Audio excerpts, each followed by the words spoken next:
Good morning, Judge Simon. Welcome. Very good to have you. It's my pleasure to be here with you. This is Monday, September 25th, 2017. We are here in the United States Courthouse in Alexandria, Louisiana, to record the oral history of the magistrate judgeship of Magistrate Judge John F. Simon. If you could get us started, Judge, I would appreciate it by introducing yourself, your full name, your city and state of residence, and where you served as a magistrate judge. Okay, I'm John F. Simon. That's John Frederic is the middle name, Simon. If you want to look me up on Google, and if you put in John F. Simon, Alexandria, Louisiana, you'll only find a couple of things on there, but you'll also find my son, John F. Simon Jr., who has a lot of things, who's an artist in New York. So there's not very much of me, and also there's a John F. Simon Jr., who is a judge in the First Judicial Circuit Court of Florida, who I don't know and is not related to, but you'll find him on there too. So anyway, that's all you can find. I, of course, live in Alexandria, Louisiana. I've lived here since 1965, and I served, of course, here in this exact place where we are now as a United States Magistrate Judge from December 1987 to December 1997. Judge Simon, it has been suggested that I ask you an indelicate question. Your date of birth and age. How old are you today? Well, it's not indelicate. I'm very proud of the fact that I've survived to 84. I'll be 85 in October. And I was born October 17, 1932. And let's talk about your background a little bit, Judge Simon. Tell us where you were born and a little bit about your family life.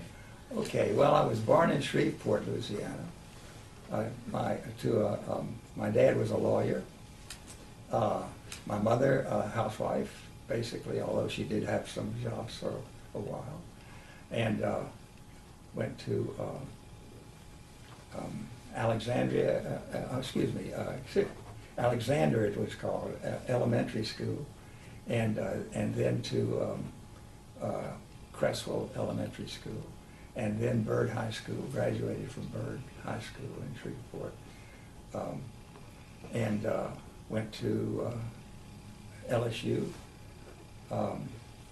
then served in the Air Force for 2 years, and then went to law school at Tulane, graduating in 1959. Tell us a little bit about your Air Force service. What did you do while you were in the service? Oh, well, I served 2 years as an administrative officer in an orderly room in Northwest Florida, at Eglin Air Force Base, Field 3, which had the job of testing out B-17 drones to be used for target practice. And I got to fly in them because they let the pilots do cross countries on the weekends, since they weren't able to do any cross country during the week, and went with them to a number of places, MacDill Air Force Base in Florida, Boulder, Colorado, and some other places. It was really nice to be able to sit up in the bombardier compartment of the B-17, and you've got this 360-degree view of everything. I guess 180 degrees. Anyway, and at the time I was also wanted to learn how to fly, so they had a grass strip at Crestview, Florida, which was right near Field 3, and there was a captain in the Air Force who was giving lessons in a rocket champ, and so I learned how to fly, and I didn't have a radio, and I never flown the plane with a radio, and so I had to navigate by dead reckoning, and I would practice that when I went in the B-17 bombardier compartment. Quite a place to learn. Right. What was the highest rank you achieved in the Air Force? Well, I only got to first lieutenant before the 2 years was up. Yes, sir. But I did, in the reserve, they finally gave me, promoted me to captain. But it was just a correspondence in the reserve. and that's all I ever did. And after your service in the Air Force is when you attended Tulane Law School, is that right? Uh-huh. Okay. Tell us a little bit about Tulane in those days. What years did you attend, and what was the school like at that point? Well, it was I started in 1956. And there were about 90 some odd in my class, only 2 or 3 women.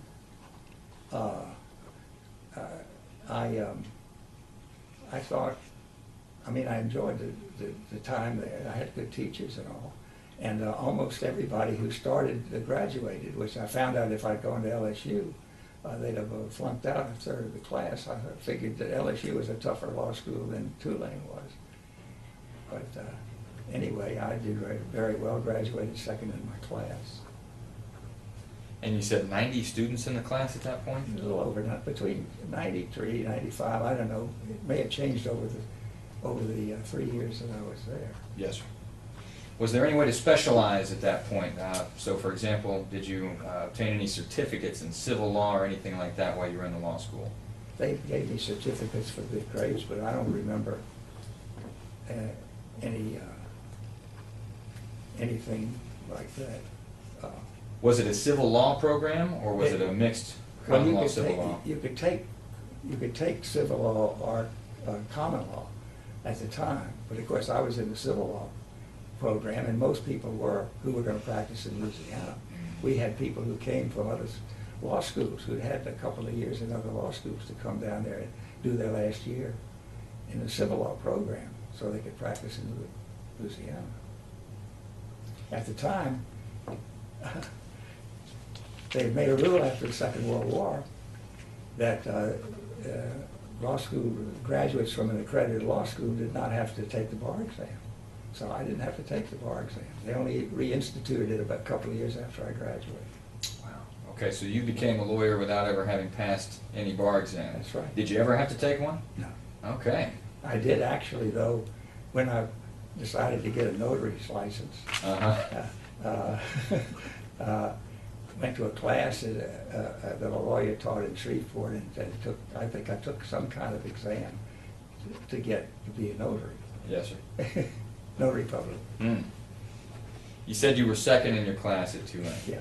Well, I gotta ask, do you remember who was first? Yeah, John McCullum. John McCullum, okay. So You know John? I've heard of him, yes, sir. Yeah, well, he went to practice law down in South Louisiana, south of New Orleans, I think, in Plaquemine Parish. There was at the time, there were 2 law clerk positions for appellate judges. One was John Minor Wisdom on the Fifth Circuit, U.S. Fifth Circuit Court of Appeals, and Justice E. Howard McCaleb on the Louisiana Supreme Court. And those were offered to the highest graduates in the law school class. And since John didn't want any, I had my choice. And I picked Judge McCaleb because I thought that I would probably be going before the Louisiana Supreme Court before I would be going before the United States Fifth Circuit Court of Appeals. It turned out the other way around, though. Well, it was a good bet at the time, I'm sure. How was your clerkship with Judge McCaleb? Oh, it was wonderful. He was a great guy. He really was. How long did it last? Was it 1 year, 2 years? It was just 1 year. And actually, when I started, it started in June. You know, in those days, and I guess I don't know if they still do, the judges took off in the summer for June, July, and August, and they didn't come back till September. So I was there by myself doing these opinions for him on these cases that were sitting there during the summer. Right. Actually, I finished everything that there was to do 2 or 3 weeks before he was to come back, and I had a little vacation of my own before, in the middle of the clerkship. As a clerk, did you get to participate in oral arguments, or was it just research and writing? Well, I sat in on out in the courtroom when he was hearing an oral argument. And actually, I got to sit in with the judges on a conference at least once or twice. And they wanted me to tell them something about the case. I forget what it was. And Judge McCaleb and I agreed on everything when we finally came out with the opinions. And what was one interesting case that this was about a stripper in the French Quarter who was there was a law on the book, Louisiana statutes, criminal law statutes, that said that it was a crime to perform any act of lewdness or indecency. And they had, this was, I forget her name now, anyway, I may think of it. But anyway, her lawyer said that this was unconstitutional, it was too broad. And the case came to the Supreme Court. And Judge McCaleb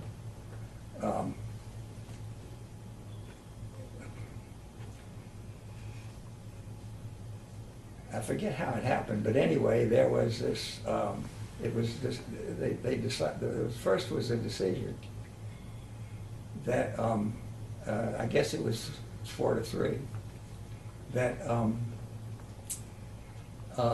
it was constitutional.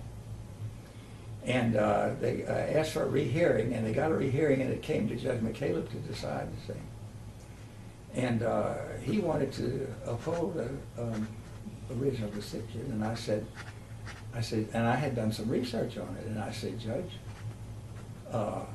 he says, what do I care about those belly dances in the quarter? And I said, I mean, I guess he encouraged me to talk to him any old way that I thought things should be, and I said, Judge, you can't decide on in that way. You know, you got to go by the law. And I researched, I said, let me finish researching. And I researched every state I could find where they had a similar law. And every one of them said that kind of thing was unconstitutional. It was too broad. Too broad. He had said to begin with that it was the word performance was used in its verb sense, and this was a performance. And so it was okay. And I looked it up, and I said, Judge, this is used in the noun sense. A noun, a performance. A performance. And I persuaded him to change his mind, and he was the swing vote, and they threw out the case. It's quite an experience. Yeah. There was one other one where we decided it one way, and we decided that wasn't right, and we decided another way. And we would write this, I would write the opinion, and he would say, okay, no, but it should be this way, so he'd write it a different way. And we wrote it 5 different ways until we finally got the way that we thought should be the best, which was a compromise, really, between, I can't remember exactly what the subject was. Mm-hmm. But he was really a good mentor, and I learned a lot working with him. Did you keep in touch with Judge McCaleb after your clerkship ended? No.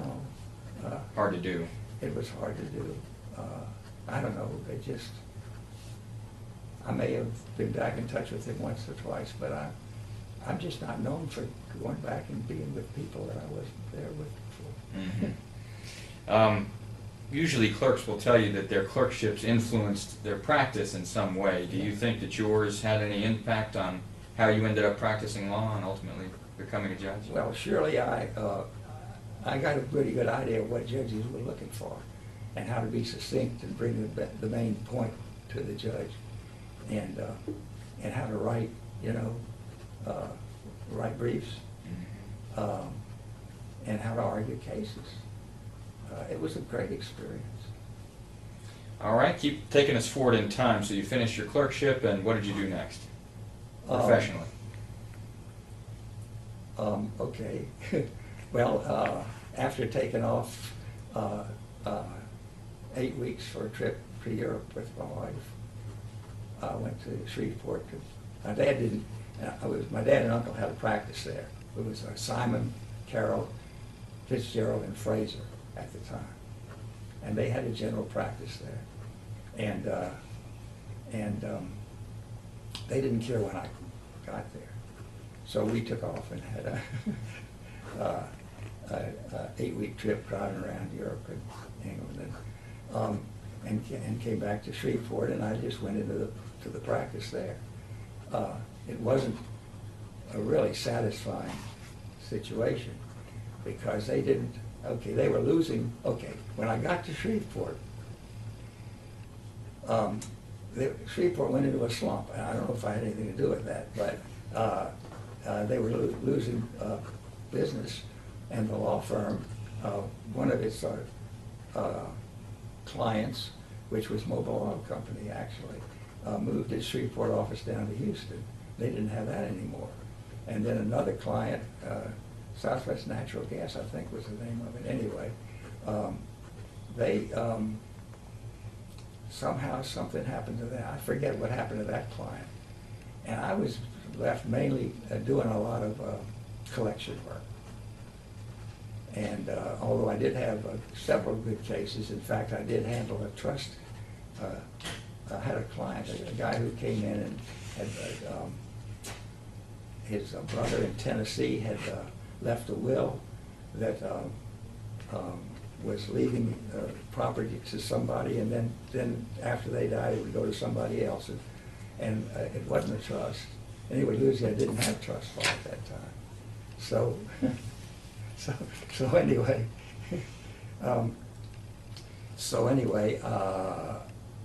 it was they said it was so I decided it was a prohibited substitution under Louisiana law. I don't know if that still exists. It does. But anyway, the lawyer who had handled the case originally and got a bad result for this guy who was my client, had lost the case in the district court, and he came to me and wanted me to take it to the Second Circuit Court of Louisiana Court of Appeal, which I did. And because he would have been the heir if these other people couldn't, if the will wasn't any good for these other people. Mm-hmm. And so I went to the Second Circuit and got them to reverse it and say that this was a prohibited substitution and that he was the heir. And it turned out that this was an impetus for the Louisiana, the lawyers who get together and decide what the new laws should be for Louisiana, to come up with a trust law finally. Mm. And so as they told me that this was the impetus for when this came out of the Second Circuit opinion, went to the Louisiana Supreme Court, and they turned it down. They wouldn't rule on it, and so then so we got a trust law. Yes, sir. How long did you stay with that firm? 5 years. Okay. I started in '60, and obviously wasn't getting anywhere, and then in '64, I had decided I was going to start looking around for something else, and my dad was okay with that. He couldn't provide me with anything that was really satisfying, and I was looking for anything, corporate or whatever. I was at a bar convention, Louisiana Bar annual meeting in Biloxi, and this woman who I had known a long time, whose father was Leo Gold, who was in Alexandria, had a law firm in Alexandria, which is still the Gold firm, although he's been gone a long time.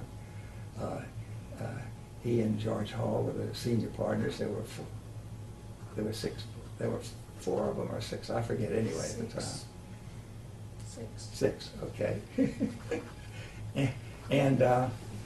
And she said, well, you know, I was always telling her that I wasn't satisfied. I was looking for something. She says, well, my dad has always wanted you to come work at his law firm. Mr. Gold. Mr. Gold. Mm-hmm. Okay, so when I got back home, I called him and he said, well, you know, he says, we're getting a lot of new business, and George and I thought we needed another person, and we've already hired somebody. I can't tell you his name right now. Well, it turned out to be Pappy Little, who of course was Judge Little here in this court, F.A. Little Jr. And he says, but I think we need another person. And he said, I'll talk to George about it, and I'm coming up for argument before the Second Circuit Court of Appeal in Shreveport. And we can have lunch, and so we did. I watched his argument, and we had lunch, and he said, okay. He said, George says we probably need somebody else to come down and interview, and I did. And I got to the Gold firm. So that's the conversation that brought you to our fair city, Right. Alexandria. Right, exactly. And I know you stayed there for the next several decades, right? It was a wonderful place to work. I mean, when you worked there, I don't know if it was the same when you were there. You were 6 years. Fine firm. But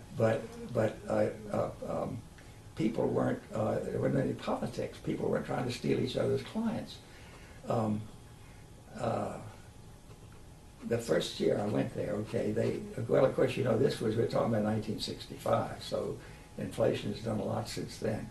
But I was making $6,000 something a year at my dad's firm, and Leo offered me $10,000 a year. It was almost twice what I was making. Right. And then,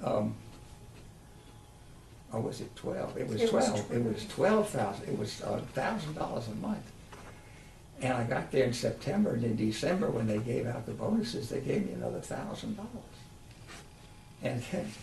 And then I worked another year, and I was doing all this defense work, for all these insurance defense clients.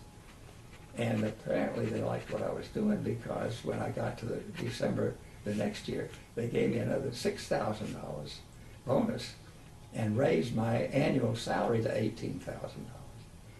And after that, it was just, well, they made me a partner the next year, the third year, I think. Mm-hmm. Third year, I was a partner. And there were 8 of us there. When I started, and Pappy, it made 8 in the firm. And I was there 22 years, and until I got an appointment as a federal magistrate judge. And when I left, there were 22 lawyers in the firm, and I had been there the longest of any of them. So you saw the firm grow, you started to hire associates and staff members and Oh, yeah. new buildings, new projects, right? Yeah, yeah. When I left, there were 36 attorneys, and Wow. they're still growing. So when I was there, it got to be Gold, Little Simon, Weems, and Bruiser, and then when Pappy left, it was Gold, Simon, Weems, Bruiser, Sharp, Suze, and Rundell. Right. So you spent 22 years, you said, Judge? Yeah. All right. And what kind of work did you do primarily? I know you must have... It was almost all insurance defense. Okay. I had occasion to do some other stuff for friends, you know, maybe a little estate planning or whatever, but I was not that good at that. I didn't know that much about it.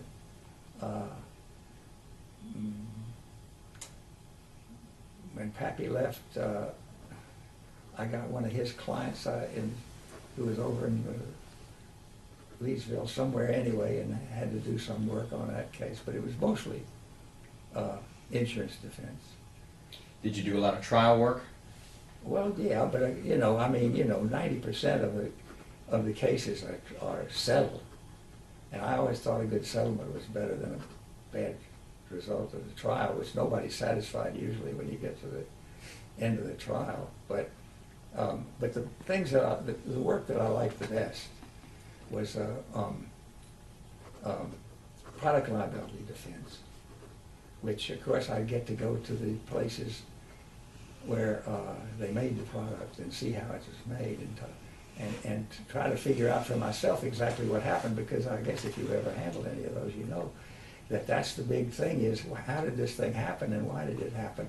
Because the plaintiff has to prove that there was a defect in the product and that defect caused this accident, and that the product could have been made better, that this thing wouldn't have happened. Mm-hmm. And so, and I never had an engineering education, but I knew a lot about how things worked, and I was able to explain those things to a jury in a layman's terms. And of course, I always had good results when I tried the case, because I wasn't going to go to trial on any cases if I could help it that I didn't think I could win. Yes. I wouldn't. There was, there was one.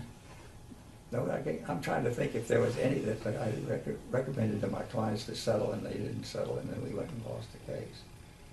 And I did well on appeal too, actually. As someone who came after you at Gold, I'll tell you that part of your legacy was your penchant for depositions. You mean for being thorough at depositions? Being thorough and being effective at depositions. Oh, yeah. Tell us your secret. What was your approach to depositions? Why did they go so well for you? Well, I don't know. Maybe because they said I would simonize the witness. I'll admit to having heard and used that term. So, what does it mean to simonize a witness? Well, I would prepare.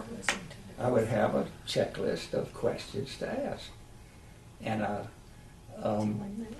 I would be very thorough with that. And it turned out on more than one occasion that when the case came to trial, I would have something in the deposition that would be a point that made it a winning case for me. So, you know, I mean, it worked. I got my original checklist when I was practicing law in Shreveport, and there was another lawyer who I thought did a very good deposition, and he had a checklist, and that's when it started. And I left my checklist with the lawyers at the Gold firm. I don't know if they still have it or a version of it or not. I told them, you know, keep adding to it. I think they do, Judge. And I think it made its way to some young guys like me who ended up using it. Oh, really? Wow, how about that? They say that you should start at the beginning of a deposition by asking the witness about their beginnings. And that's apparently what you did, right? You would take a witness through his or her background and move forward, right? Yeah. And also I started taking, at that time you could take, the Polaroid camera came out and you could take a picture and have it. And I would take pictures of every witness at latter part of when I was practicing law, because I found that when I had to go back and think about who it was, if I looked at what they looked like, I could see it better. I had one lawyer who objected to my taking a picture of his client, which of course I didn't do it, and I had one witness, one deponent, who said, it's not going to come out if you take my picture, although it did. Well, it sounds like you enjoyed practicing law, and you did it for a lot of years. Yeah, but it got stressful. Mm-hmm. By the time I got to be 50 years old, I just thought that when I'm 55, I mean, the preparation of the case was the stress. When I got in the courtroom, it wasn't. It was like, you know, no stress. It was like fun, I guess. I don't know, because I prepared the thing as well as I possibly could, and what Leo Gold used to say, get all the juice out of the lemon, and that's what I tried to do, win or lose. And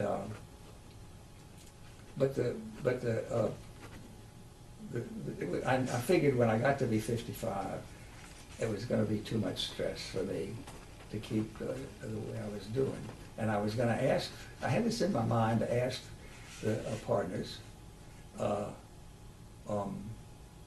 if I could take a year off, a sabbatical. And I was thinking about renting an RV and driving around the country or something like that. Because Louise and I always like to travel. Anyway, but by the time, when I got to be 55, there was this ad in the paper about the Magistrate. They called it Magistrate. Then it didn't get to be judge until 1990, but in '87 it was Magistrate. And that they were looking for somebody to take on this full-time job as a magistrate. And I called Pappy Little and I said, what do you think about that? And he said, well, that's not a very good job. He says, he tried to discourage me, but I don't know how, I didn't know how much I knew about it. I didn't know much about it. But he said he would back me if I wanted it. And he was the district judge at that time? Yeah, he was a district judge. Yes, sir. And I called Mike Walter, who had a part-time job before me for the last 14 or 15, 16 years. I don't remember, since they started having a magistrate instead of a commissioner. He was it. And he wasn't going to be a candidate for the job. And he said, I don't think you can get it because John, what's his name, John Wilson in Monroe, who had been a part-time magistrate judge up there, because it was a part-time job here and a part-time job up there before my position came along, which would be full-time for the two places, Monroe and Alexandria. And he says, John Wilson is going to want it, and he's been doing it for 15 years, and he'll probably get it. And I thought, well, okay, but maybe I can just try for it. It wouldn't hurt anything. Actually, when I met John, okay, what they did, ordinarily what they would do, they would have a panel of lawyers who would recommend 5 magistrates at that time. And the district judges in the Western District would pick who they wanted, okay. So anyway, but in this case, they had a panel of 3, I think, from Monroe and 3 from Alexandria, lawyers. And they met somewhere between the two places. I'm not sure where it was, maybe Gina, I'm not sure where it was. Anyway, and they had an interview, and they interviewed 30 some odd people. And I met John Wilson, and I would have to tell you, he was such a nice guy, and I thought, I hate to do this to him, but I'm in it too far, I can't get out. So anyway, they decided, okay, Don Walter was the judge in Monroe at the time, okay? Yes, sir. And he wanted John Wilson to get this thing so bad. And he got Judge Stagg on his side. Well, I knew that the 3 judges in Lafayette, no, but it's 2 judges in Lafayette, from having known them from a long time back, and they both said they were in favor of me, okay? So I had Pappy and those 2, okay, so I had 3. And there was Don and Tom Stagg in Shreveport who were against me. And so the other judge was Judge Hunter in Lake Charles.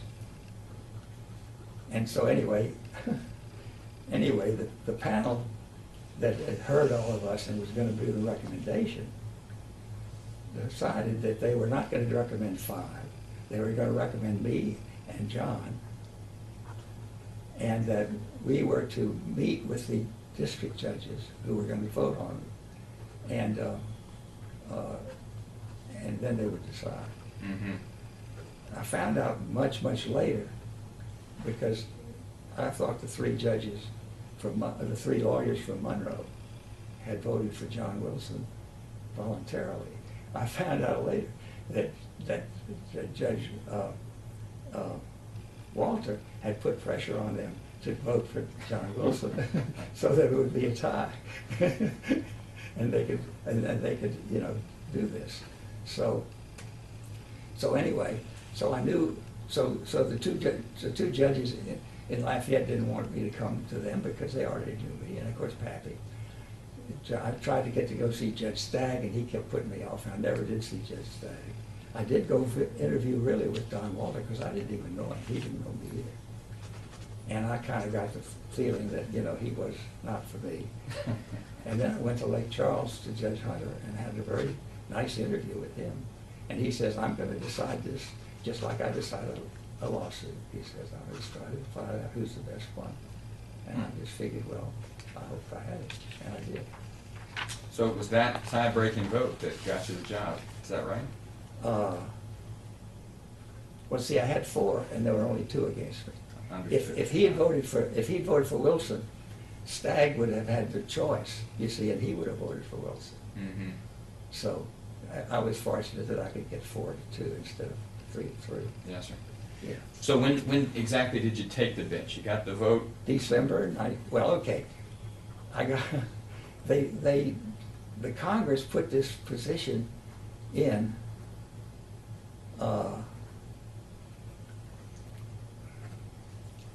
the summer of '87. And there was this usual budget fight up there, and they kept putting off the final bill, final budget, what do they call it? I forget, anyway. And so they didn't have an appropriation for this job. And I had to wait until December, actually, to take it. So anyway, so I was at the Gold Firm from September, whenever it was that I got the appointment. I went back to the Gold Firm and took depositions for other lawyers and did some work for other lawyers rather than doing anything for myself. Mm-hmm. And then took a vacation in October and and finally got this job in December. Let's snapshot a little bit. When you got the job, you were how old? I was 55. Yes, sir. And you'd been practicing already almost 30 years at that point, right? 27. Okay.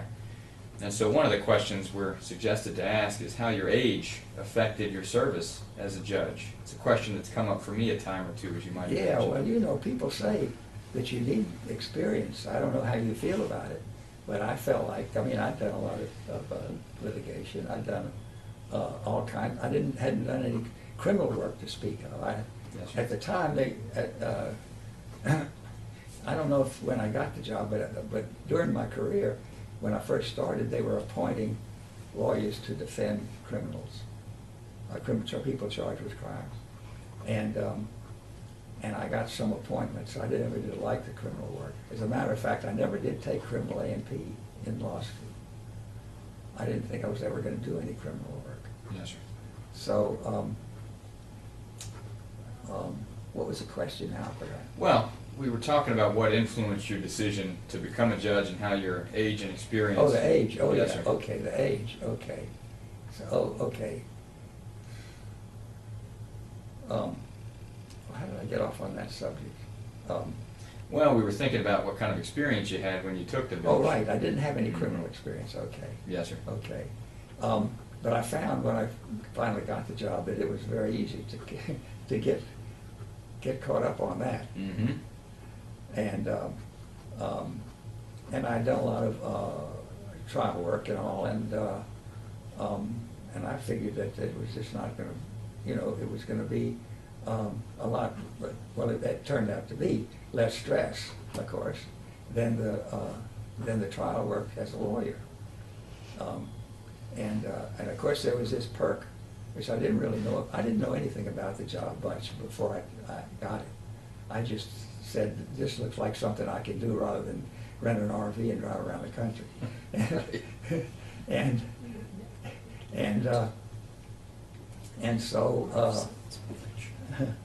And so it turned out that one really good perk is that you can't try felony cases. Right. And I found out that the most stressful thing in the job was sentencing somebody. So at least this was a perk that I didn't have to sentence anybody to more than a year in jail. Mm-hmm. Although there was one time when I revoked hunting privileges for 5 years for two guys who killed like 30 or 40 ducks at one time. Well, it sounds like stress played a big role in your decision to try and become a judge in the first place, but tell us if there were any other major reasons that influenced your decision to try and take the bench. Why did you want to do it overall? Well, that was it. I did say I said at my swearing-in ceremony that they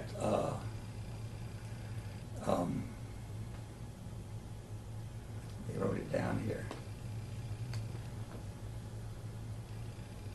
that I was proud to be able to serve my country, that had welcomed my grandparents, who were immigrants in the late 1800s, and given them the opportunities that they had in this country. And I kind of felt that way as well. Yes. That this was something, although it turned out to be more of a perk for me than it had been for them, I think. One of the questions that I thought might be interesting is where exactly you were when you were notified that you were going to get the job. How did that conversation go? Who called you? Do you remember where you were? No, I have no idea. Was it one of the district judges that actually told you, maybe Judge Little? I thought I saw this question on this list. Just not coming back? And I have never been able to remember. Yes, sir.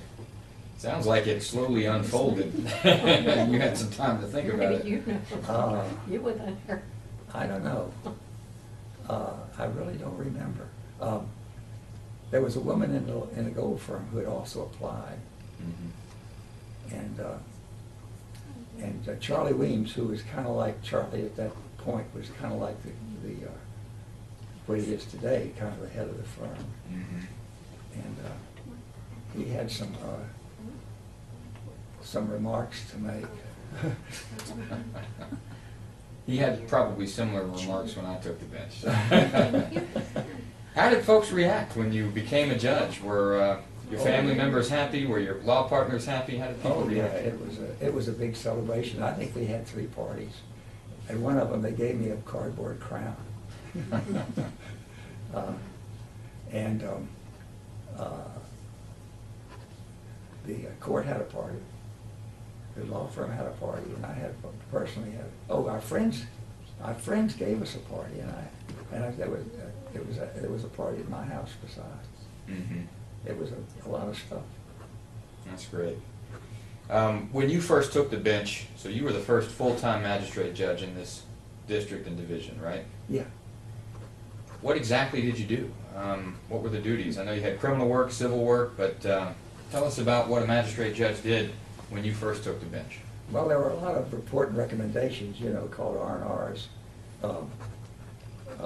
habeas corpus, Social Security appeals, and civil rights cases. Most of those civil rights cases came from prisoners who thought that their civil rights had been violated in prison, or some civilians who thought that the police law enforcement had treated them wrong. I had a good bit of experience in that. Actually, that was my second favorite thing to do as a lawyer. I had a client, one of the few clients I ever got myself, and they insured law enforcement. And so they sent me a lot of cases all over central Louisiana, where people had claimed these law enforcement officers had violated their civil rights. So I did a lot of law enforcement defense. In your 10 years, and you did sit for 10 years, right, Judge? Yeah. Oh, well, okay. Well, 87 to 97, was it? Yeah, 87. Let me just say this. Yes, sir. At the beginning, we had an Air Force base here, England Air Force Base. And I went out there. They came here. They came here from England Air Force Base. And I heard not only the civilians who had been charged with misdemeanors out there on the base, but also they had me do the military instead of their doing court-martials. And that, I think that continued until the base was shut down, which I think was 91. So there would have been 3-4 years that I did that. And also, the magistrate in Lake Charles was doing Fort Polk. I think that was Jim Trimble. Yes, Jim Trimble, who of course is now and has been for a long time a federal district court judge. He got promoted from being a magistrate judge to district judge in Lake Charles. And so before they could get somebody as a magistrate judge in Lake Charles, they had me go over to Fort Polk and do not only the civilians on Fort Polk with misdemeanors, but also the military. And then maybe after I'd been doing that 4 or 5 years, the Western District judges decided they didn't want me doing the military anymore. I don't know whether they had some influence from the military who wanted to be doing court-martials or what, but anyway. But I still went over there and did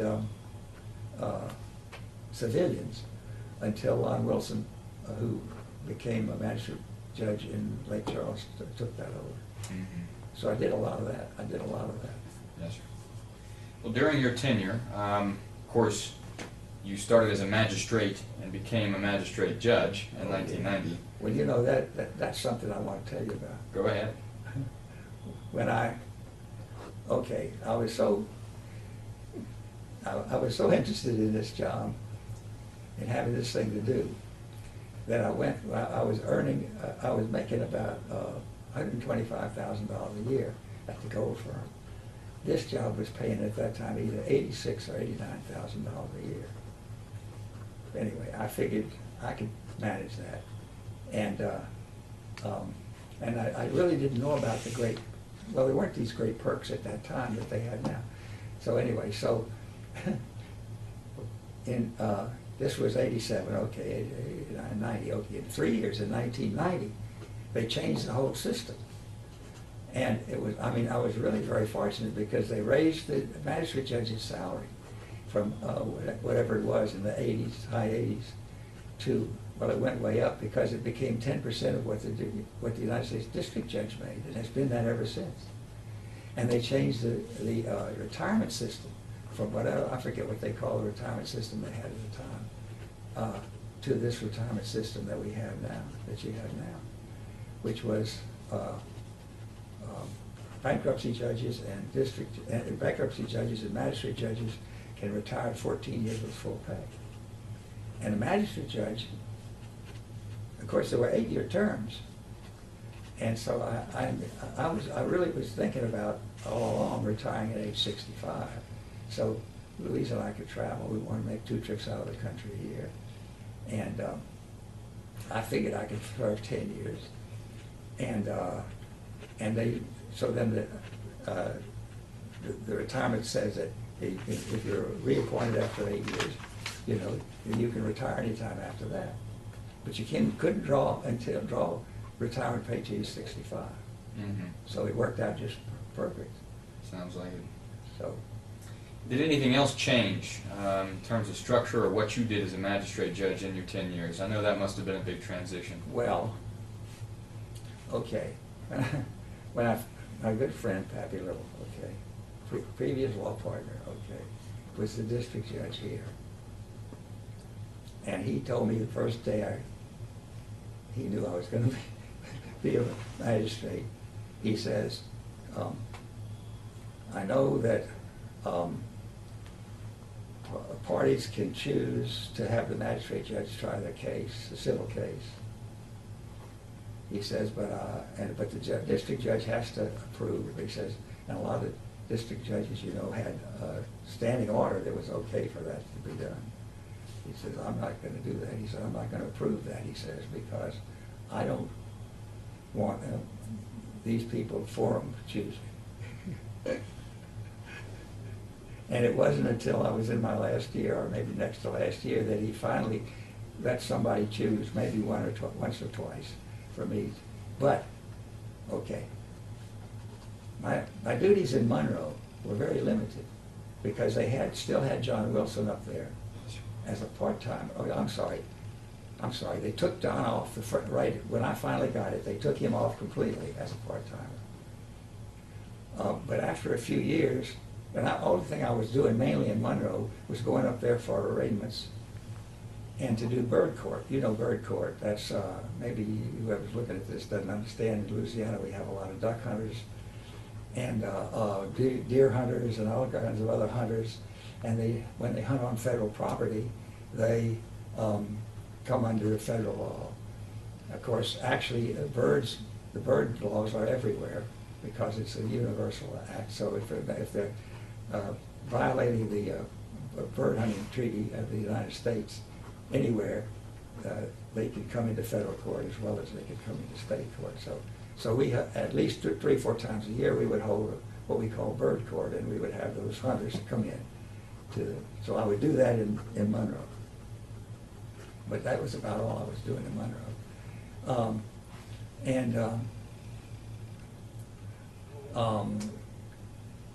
And so anyway, so that Don Walters still was trying to do what he could for John Wilson, and he got him reappointed, as I recall, as a part-timer up there. So I didn't have to go up there for the only thing.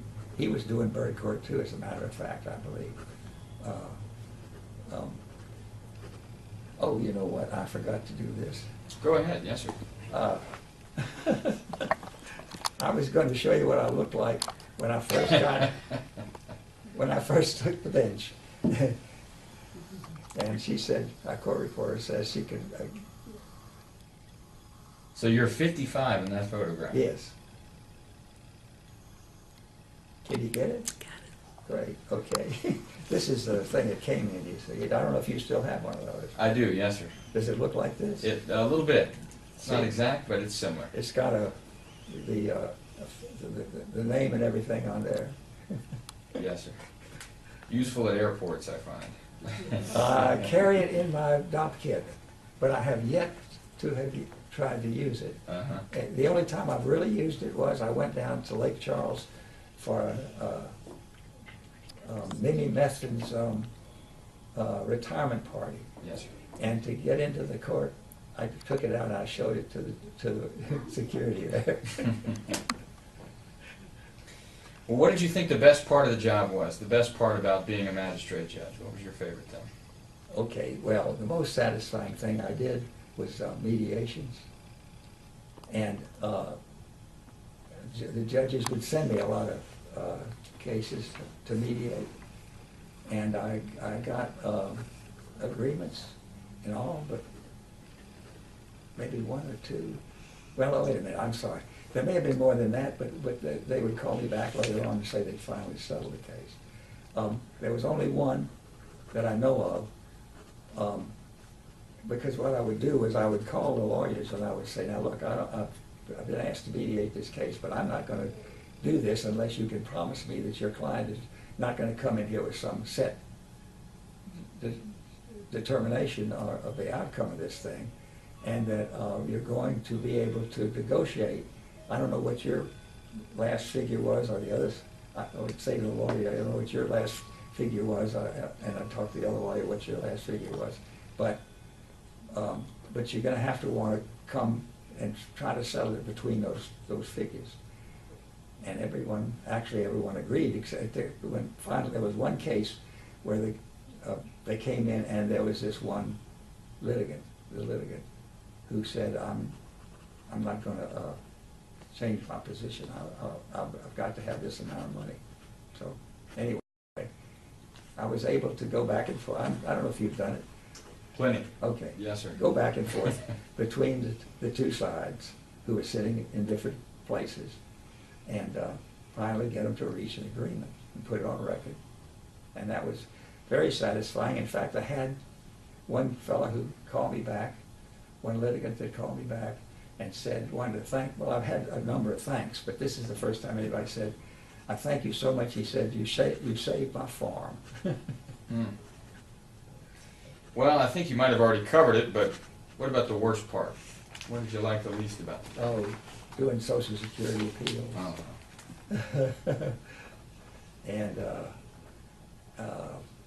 And generally the report and recommendation, is not much fun, although I will say that I never had one that they didn't follow what I recommended.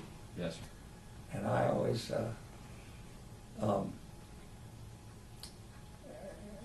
but the best thing was, aside from the mediations, was the jury trials.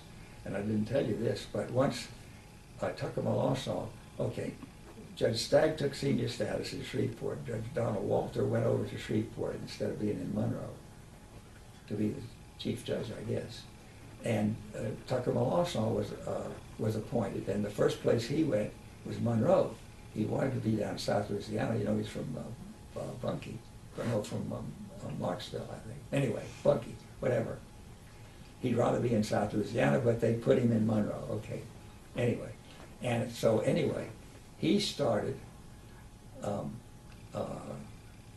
trying to persuade all of the litigants who came to him at pretrial conference to opt for me to be the judge on the case. And I got a lot of cases up there to try, but bench as well as jury trials. And not only that, but in Opelousas, and there was a court in Opelousas there for a while when I first started, federal court, court may still be there, but there's no judge there anymore. No, sir. But in Lafayette, Mimi Methvin, was it her husband? I think it was her husband. Anyway, he couldn't have his cases tried before Mimi. And so she recommended that he have me try his cases in Lafayette, and the judges there were happy to let me try any cases if the litigants wanted to be tried. So I got several cases to try, jury trials to try in Lafayette. So that was fun too, to go down there and have a different jurisdiction. Yes, sir. Is there a decision that you can recall that you're most proud of, one that stands out? Yeah, really. I didn't know that if you didn't pay your federal income taxes that the crime was a misdemeanor. Did you know that? I didn't. Well, I don't. Well, it was then. I guess it still is. Okay, but anyway, there was this one guy who would have otherwise have to go before Judge Walter in Monroe to plead guilty. Yes, sir. He was a lawyer, this defendant, and I think he knew that if he was to plead guilty to income tax evasion before Judge Walter, that he would lose his license, he wouldn't be able to practice law. And he didn't know what I was going to do. But the probation officer who was handling his case recommended to him that he opt to go before me to take his plea. And it turned out that he had been an alcoholic. And apparently, and we all believe this, that it was his alcoholism that caused him, I don't know, was it gambling or what he was doing with it, but anyway, for him to not pay his income taxes. And the probation officer had recommended that I give him a fine and put him in some kind of rehabilitation program and give him a suspended sentence. Maybe, I forget exactly what happened, but not take away his, not recommend that he be disbarred, okay? And I did that. And actually, when Judge Walter found out about it, he criticized me. He said he would have just thrown the book at him because he said lawyers ought to know better and they ought not to be able to practice law if they do something like that. And I figured everybody would be worse off if that was the result. Because in this case, what I did, the government I followed it up afterwards to see how this worked out. And it turns out that he was ordered to pay all the back taxes plus interest and whatever, and he paid it all off. And he was practicing law, so he wouldn't have been able to do that if he wasn't continuing to practice law, I guess. I don't know what he would have done as an occupation. And the probation officer told me that he'd been completely rehabilitated. And I thought that was really a good result in something that could have turned out much worse.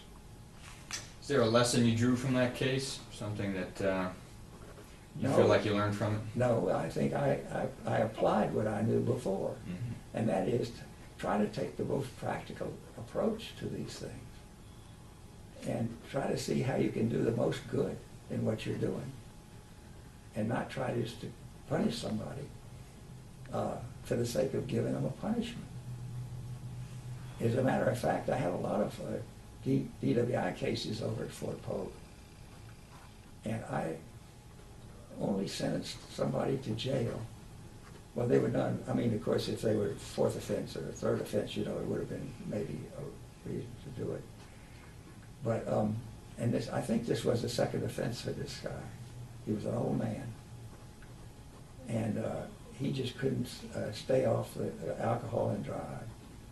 And I sentenced him to a jail term with some rehabilitation, because I thought that maybe rehabilitation would get him back to off this habit. But I just thought, you know, there were a lot of conditions when you when I had a DWI to sentence, that they had to do community service and they had to do rehab and so forth, but not go to jail. Because I figured sending these people to jail wasn't going to do anybody any good. The punishment, of jail is not going to help the situation. You need a break, Judge, or you good to go? Well, I'm okay. Okay. Well, the next question then, at the risk of shattering the illusion that judges are always right, which you and I both know better, pertains to that issue. We all get humbled on the bench at some point or embarrassed. I'm sure it happened to you at least once. Can you recall your most humbling or your most embarrassing experience as a judge?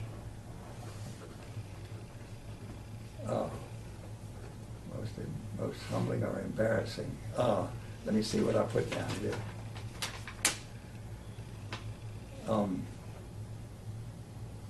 Yes.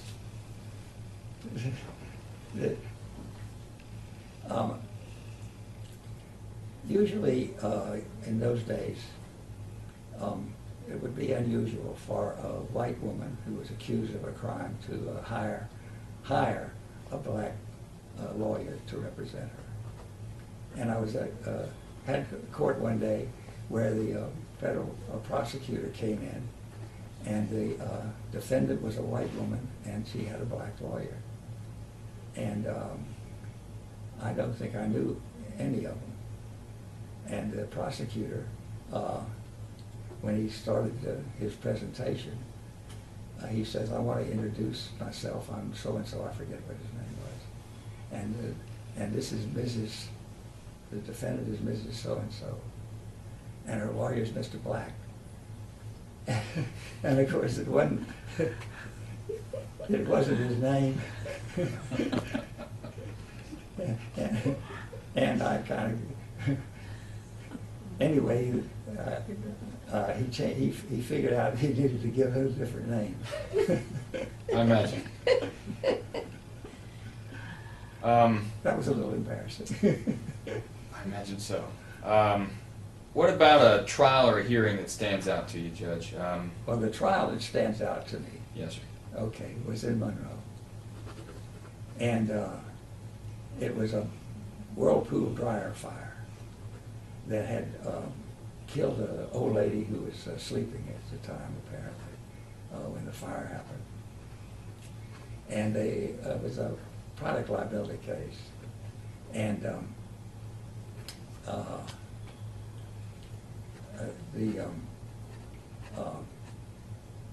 it went for 2 weeks.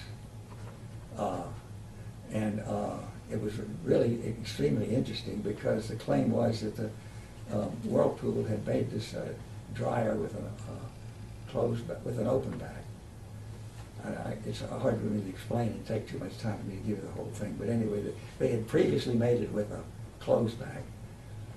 And it turned out that with the closed back, sometimes the lint would come off and get down. And they knew at least of one case where the lint had come off and gotten down the motor, and the friction had caused the fire.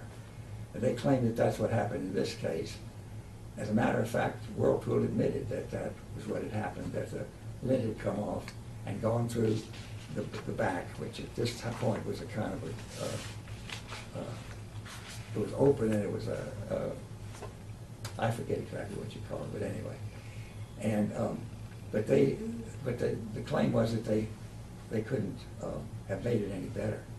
And as a matter of fact, it turned out that the expert for the plaintiffs owned one of these dryers, the same kind that had caused this fire.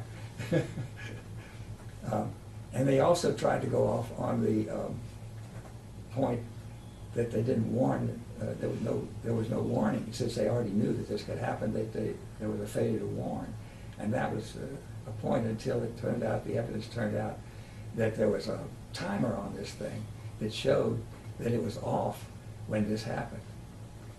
And so, if you'd have told this woman that it might happen and she could have stayed awake and watched it or whatever, it didn't matter if she'd have done that, because it wouldn't have.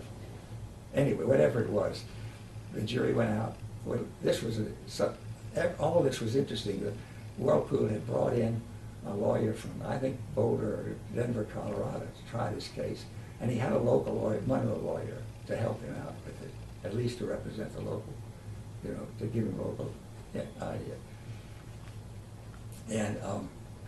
And they had, Whirlpool had staged fire in a house to try to show that if this had happened at this thing, that it wouldn't have spread over to this woman, or something like that. I forget what the whole thing was. But it was really elaborate. It was so elaborate that after the first week, I called Louise, and I would come home at the end of the week, and I told her when I came home, I said, look, this is such an interesting case, you need to come over and sit in on it and see what it's like. And she came up there on Monday. I thought she would stay a few hours and get bored and go shop or go visit or something. She stayed for every minute of every trial, and even up to the verdict, which came the second Saturday, which we were up there. And it turned out that the jury went out, and they came back and they said, we're stuck. We can't make a decision.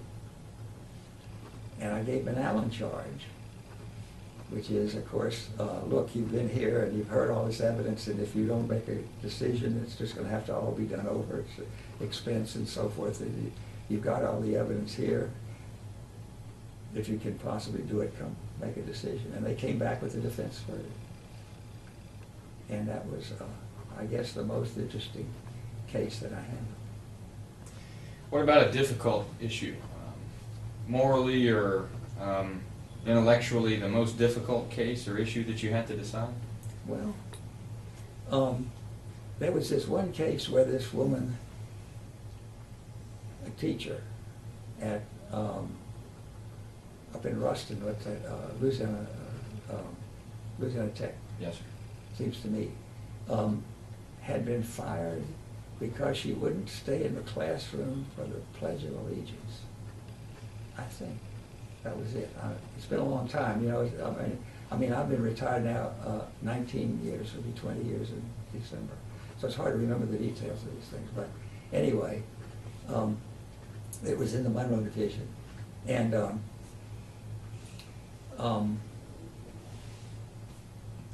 I thought that after looking at the law and everything, that she had a right under the First Amendment to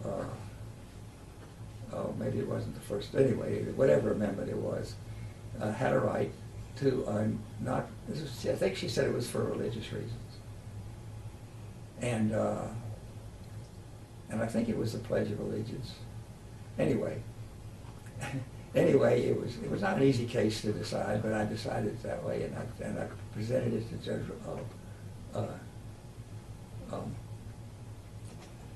Melanson. And he differed with me. That's the only case that he ever actually differed with me on my decision. So he decided the other way around. I forget. I think it was appealed, and I don't remember what the Court of Appeal did with it. But you decided it in the teacher's favor. Yeah. And the district judge disagreed with you at the time. Yeah. Mm-hmm. I was always happy, frankly, to have anything that I decided appealed, because I try to do my best to do it right and get it right. And I always like to know if a higher court might think the same way as me. I had good results, though, on those things. There was one other, and that was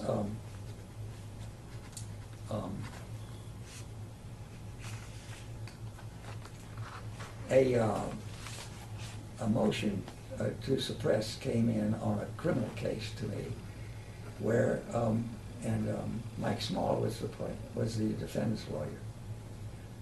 And you know Mike, I mean, he's a good lawyer. Yes,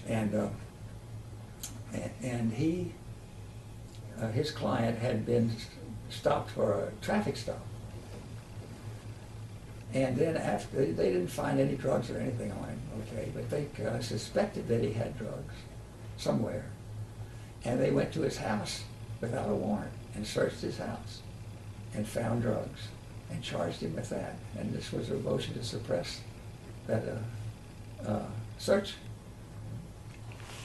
And of course, I mean, it seemed pretty clear to me that even though he was actually guilty of the crime, that he should not, that this should be suppressed. And I ruled that way. And some people thought I should have, it shouldn't be that way. But it went to Pappy, and Pappy sustained my decision. Do you know if it went on appeal? No, the guy finally pleaded guilty to some lesser charge. Okay. Yeah. Yes, sir. What about, I don't know how better to phrase it, but a strange case? Anything else stand out to you? Unusual issues that came up during your tenure? Well, I had, this was in the prison up in Winfield, I think it was. I think there's a prison up there. Wynn Correctional Center. Yeah. And there was this guy who claimed he was a black Muslim. And I think it was black Muslim. No, yeah, okay. Anyway, there had been a sweat lodge. No, I'm sorry, what black Muslim? Claimed he was a Native American. Okay, this guy claimed he was a Native American, and they'd had a sweat lodge up there.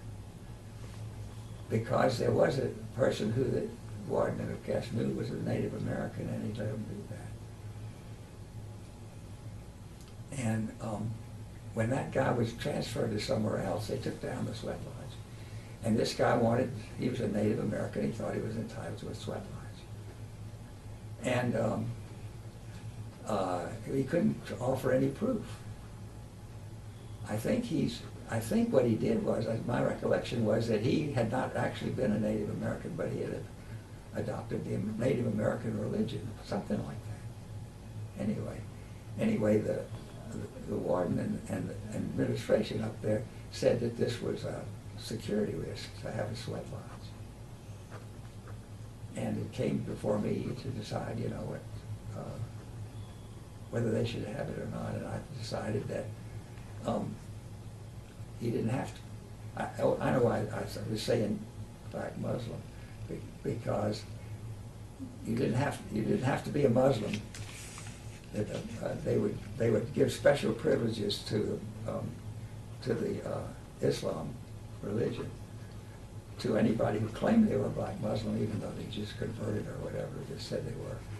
And I said, here's this man who says he's a Native American, he wants to practice that religion, and this is part of it, and you haven't proved that it's a security risk, so, you need to do it. You need to do it for him. Yes, sir. I hear you have a doozy in response to this next question. Your funniest experience as a magistrate judge. Okay, well, I brought my former secretary, Fran Sawatka. Louise, how much trading with Fran?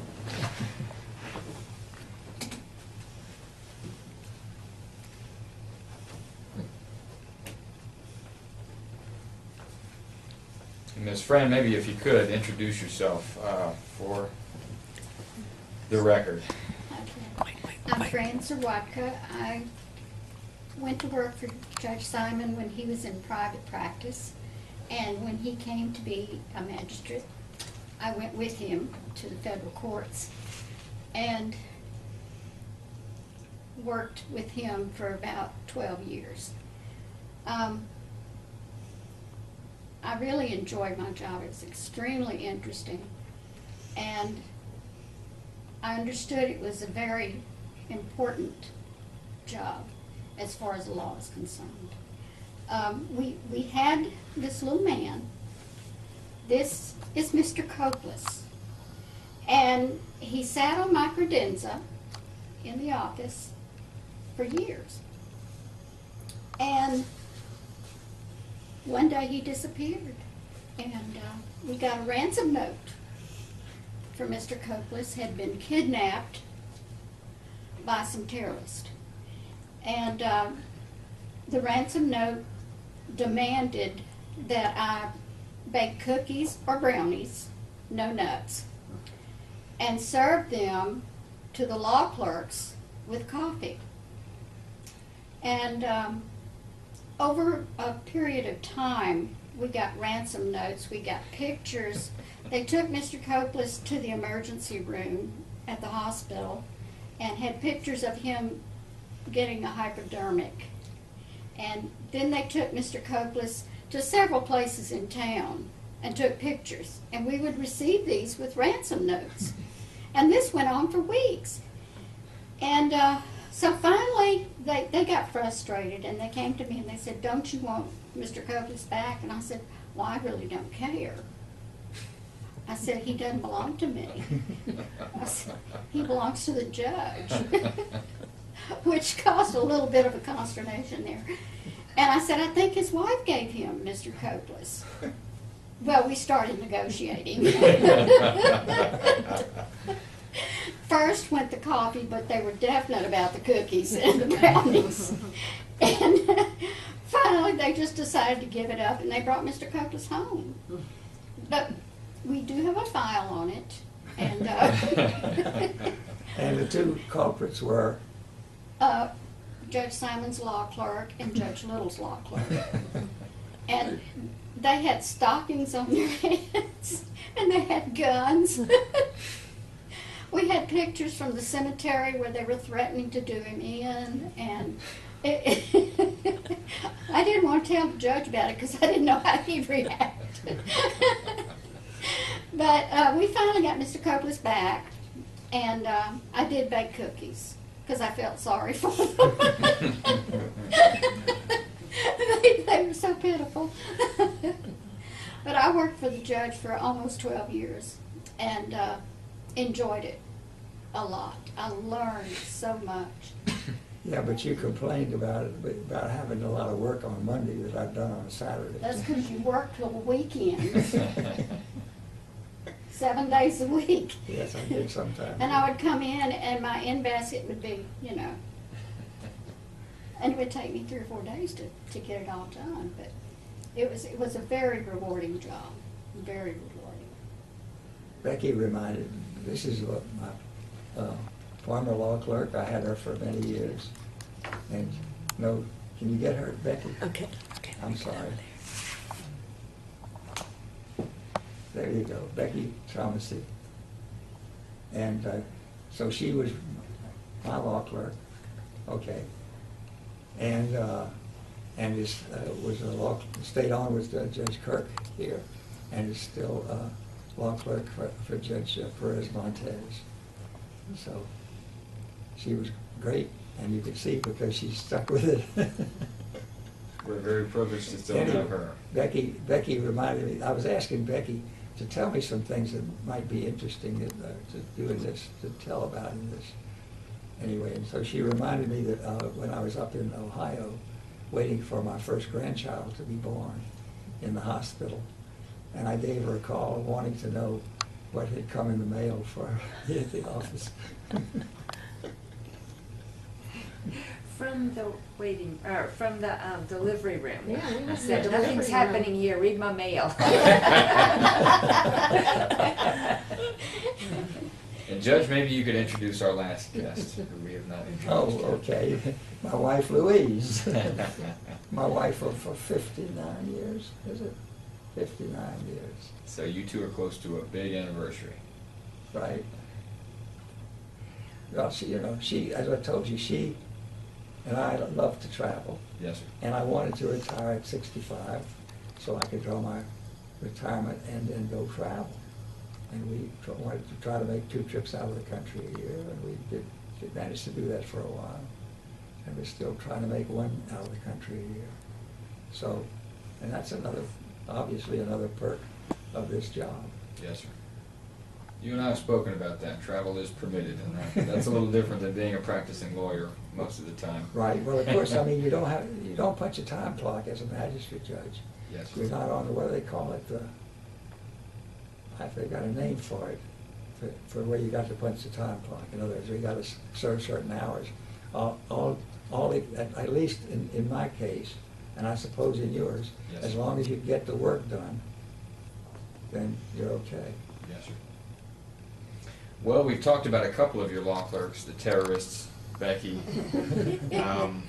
Anybody else stand out? Any other law clerks gone on to do great things? Or Well, the only other one that I really kept up with has been Philip Husband.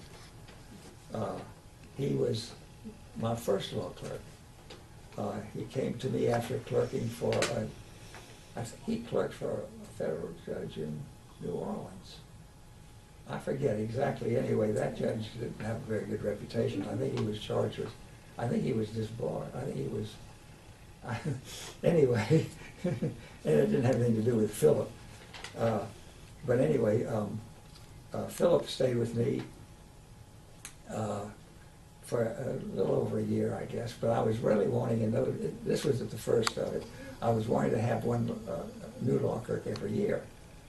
And you know, I'd go down and interview at Tulane and LSU and pick somebody and have them for a year. And it just didn't work as well as I thought it would, because every time, as soon as they really learned the job at the end of the year, I had to get somebody new.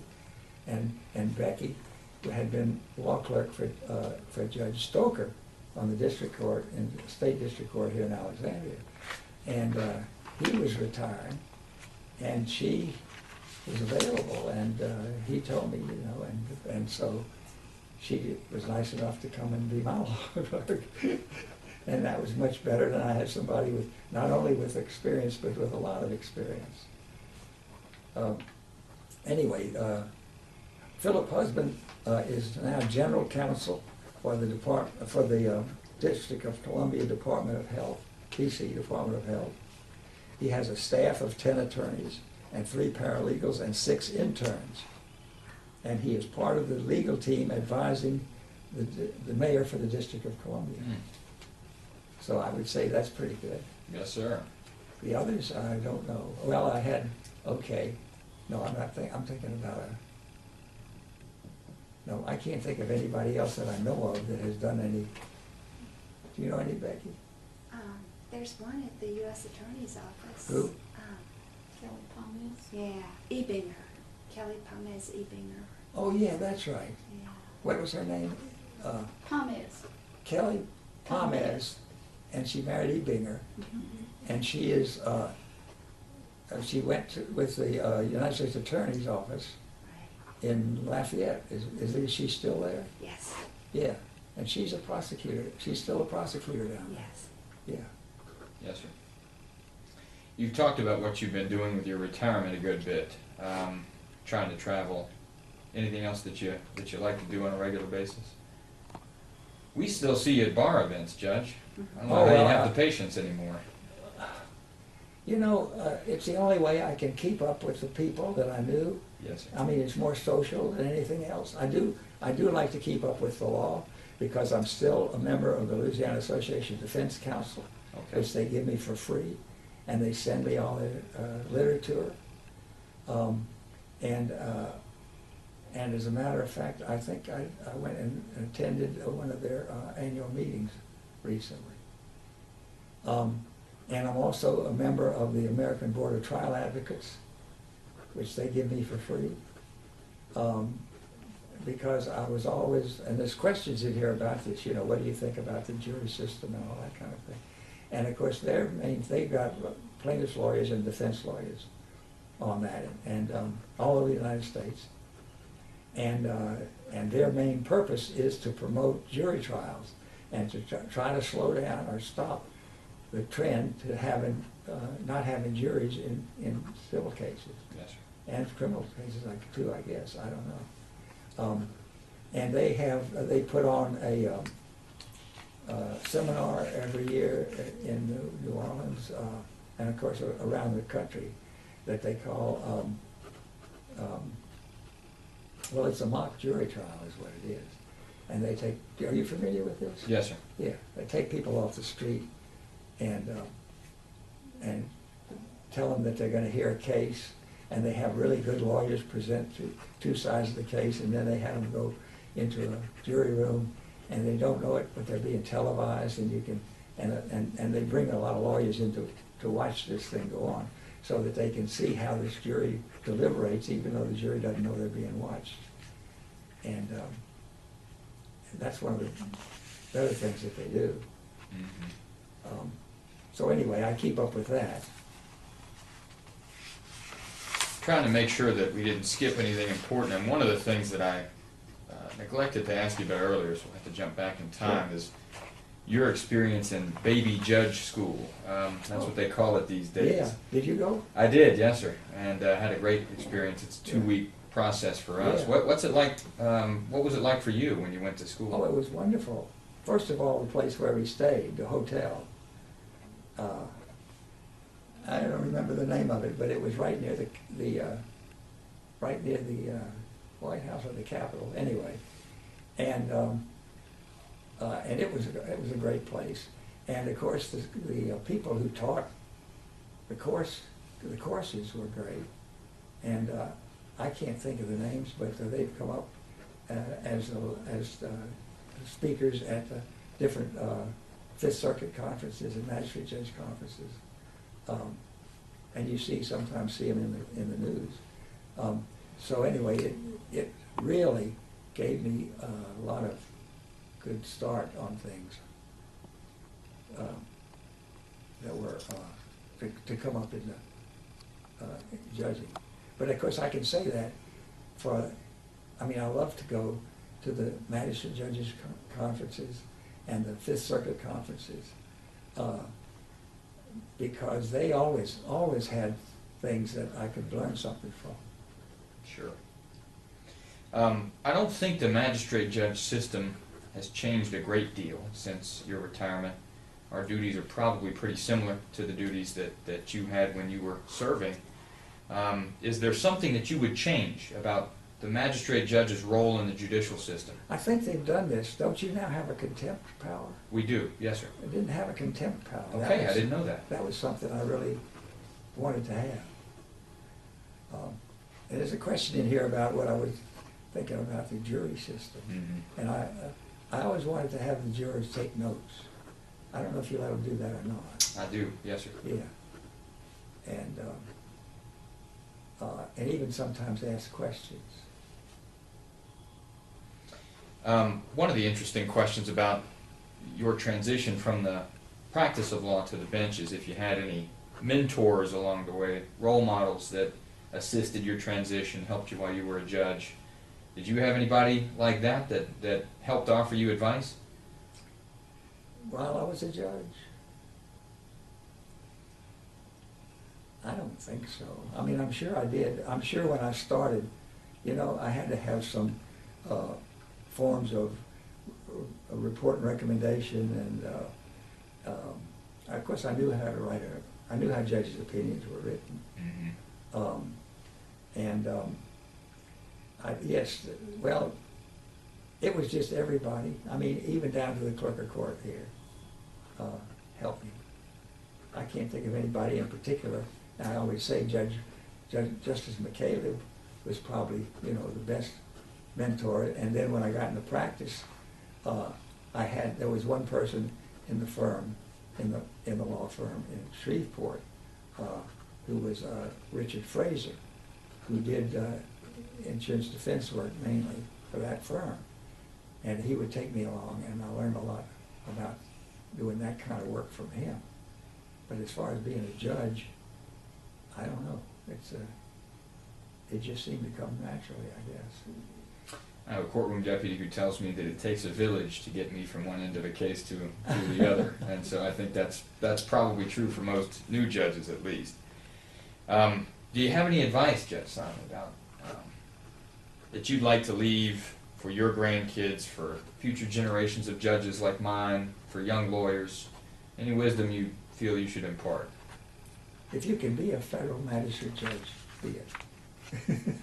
That's good advice. I'd say it's the best job that I can think of. As long as you're working with a district judge who's an okay guy, I mean, I can imagine that you might find somebody who would make it bad for you, but all of my experience was good. Yes, sir.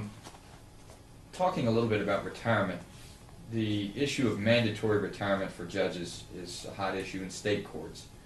And of course, the federal system operates differently. What do you think about a mandatory retirement age for federal judges. Do you think there should be one or not? No, I sure don't, because I've seen a lot who've done really well up into high years. I've seen some who've gone into higher years who haven't actually. Mm-hmm. But how to figure out exactly the age at which you should make somebody retire? I mean, they could start being bad earlier than that. Yes, sir. Or keep going well into the future, like Judge Trimble, who you've mentioned several times. He's 86 now, and he's still doing quite well. What about senior status for magistrate judges? One of the differences between our position and theirs is that they get to take senior status. Do you think that that should be a privileged offer to magistrate judges? I don't think so, because you can, if they need you, they'll recall. They can recall. If you want to go, you can go. Mm-hmm. You know, and I don't see anything. I don't see how. I don't know. I guess there may be some magistrate judges who might want to have that option to be able to stay on as a senior judge. But after your 14 years is up, you're not going to make any higher salary. You can retire at full pay. You get if you don't practice law, you get your cost of living increases. That's been wonderful for me. I don't see the advantage of it. What was I going to say? Out of my mind, sorry. Jumping back a little bit, as to your law clerks, you said you did have rotating law clerks for a time. Yeah. On one-year terms. What do you think makes a good one? What qualities did you look for in new candidates, and what stood out about the ones that succeeded as law clerks? Well, I interviewed everybody, and I interviewed them down there at LSU in Tulane, and then I picked, I guess, one to come up here to interview up here. I believe that's the way it was done. I forget for sure.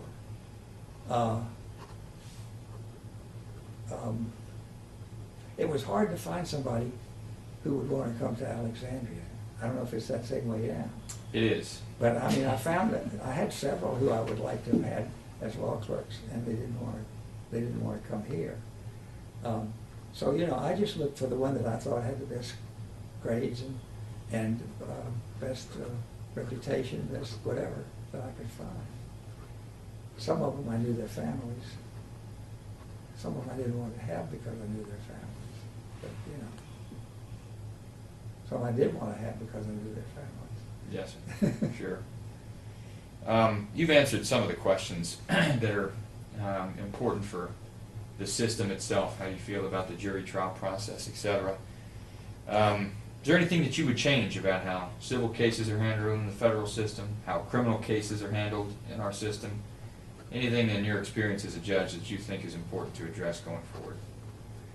It's been now, it'll be almost, it's been 19 years. Yes, sir. And I can't think of anything that I thought then or think now about how it should change. Maybe there was something in my mind at the time, but I can't think of it now. Well, the last question that I have for you, and then I'm happy to just give you an opportunity to tell us anything else that you'd like to say. How would you like to be remembered? Is there a particular thing that you'd like folks who practice in front of you to say about you as a judge?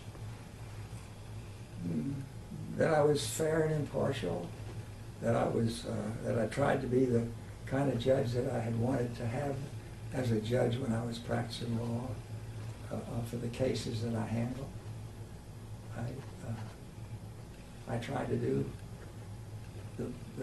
I tried to decide the facts as best I could if it was my decision, and find the right law and apply it if I could. And as I say, I was always happy to have what I decided to appeal, to see if other people thought what I did was correct.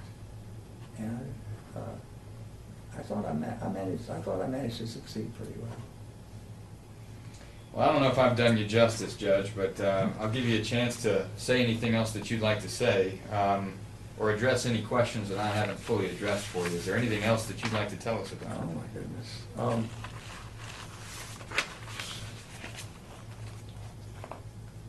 You want to stop it for just a minute and let me look at this?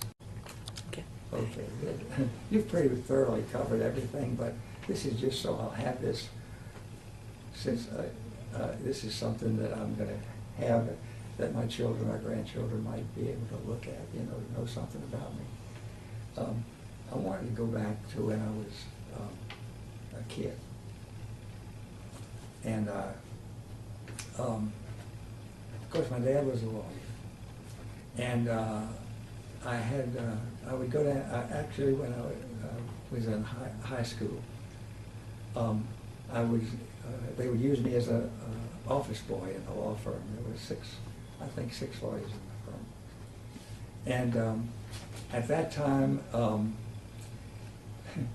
they could record, they had a dictaphone that they recorded on a wax cylinder.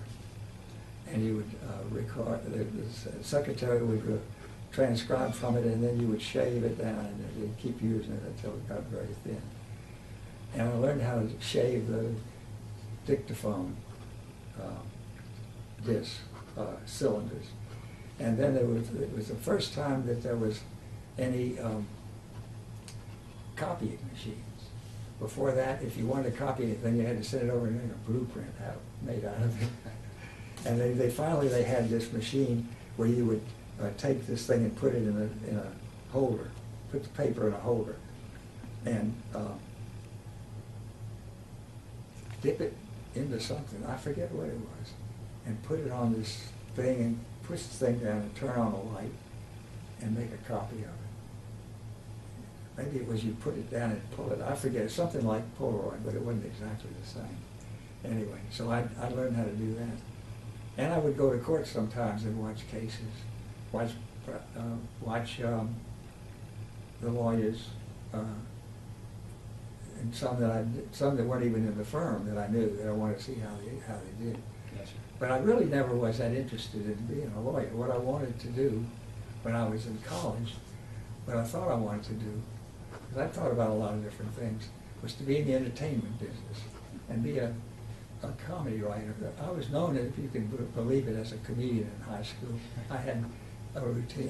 One of my favorite comedians was Henry Morgan. I don't know if you ever remember Henry Morgan, but he had this thing called the Russian music critic, and I would do a Russian music critic for the high school, from the high school stage. And when I was at LSU, I was in a couple of plays, and maybe 3, and I thought that might be something I wanted to do. But I was visiting with a cousin in Houston, and her husband, I was telling him this, and he said, "You don't want to go into the entertainment business." He says, "If you're going to succeed in that, you're going to have a break, and you don't know whether you're going to ever get a break." He says, "There's a lot of politics and all that involved in it." He says, "You've got a father and an uncle who are lawyers. They've got a good practice in Shreveport." He says, "That's what you ought to do." And I thought about it, and I said, "Well, that's probably right." And so that's how I got directed into going to law school. Although my dad always said, "Don't be a lawyer." He says, "You got not only your own problems, you got everybody else's problems to worry about." Well, I didn't listen to that. So Do you think you did the right thing? Did it end up better that you became a lawyer? Well, there's no question I had a great career. Yes, sir. But I've only had one job in my life where I worked 9 to 5, 5 days a week. And that is between the time that I got out of LSU in January of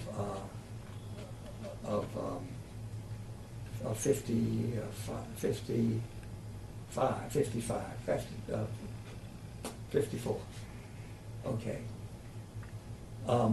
And the time that I went into the Air Force in June of that year, I went down to Miami Beach, where my grandparents lived, and stayed with them and had a job at Burdine's department store on the beach, on Miami Beach, as a stock boy, and serviced 5 departments. And I liked that, of course, but I mean, that's the only job I ever had where I worked that way. I had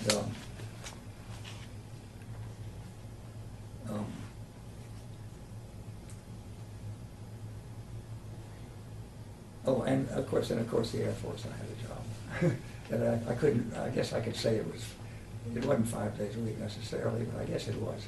Yes, it was 5 days a week. It was a very regular job in the Air Force. So anyway, the law business was the first time that I really had a real job. It took me more than just 5 days a week and 8 hours a day. Okay. Well, Judge, let me say, and I know I speak for my predecessor, Judge Kirk, when I say this court is better for having had you as our first full-time magistrate judge. It has been my privilege to get to know you over the years. I hope you'll still take your time to give me advice as I go forward a little bit. But I want to thank you very much for coming this morning and sharing your story with us. It's been an honor. Well, it's been an honor to have you do it, as a matter of fact. I really do appreciate that. As you know, I was trying for 2 or 3 years to set this up, and after they first contacted me, and this is a wonderful way to do it, and I appreciate your help. It's been our pleasure. Thank Let's you. hope we did it justice, as I said. Thank you very much, Judge Simon. Thank you. Appreciate you. Thank you.